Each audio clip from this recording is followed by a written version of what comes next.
আপুনিও গাড়ী চলায় নেকি আপুনিও সুৰাপান কৰে নেকি যদি কৰে তেন্তে সাৱধান হওক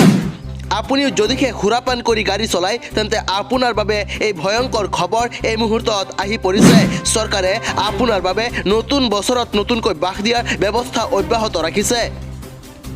সুৰাপায়ী চালকসকল এতিয়াৰে পৰা সাৱধান হ'বৰ সময় হ'ল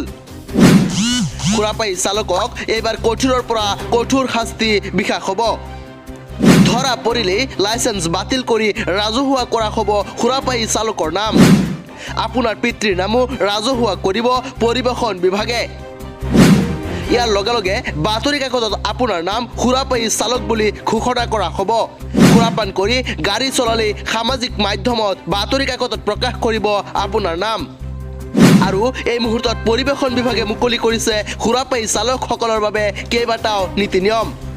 বৰ্তমানলৈকে গুৱাহাটীৰ 28 জন সুৰাপায়ী লোকৰ নাম ৰাজহুৱা কৰিছে পৰিবহণ বিভাগে নিউজ ডেস্ক ৰিপৰ্ট দৈনিক বাৰ্তা ঢিং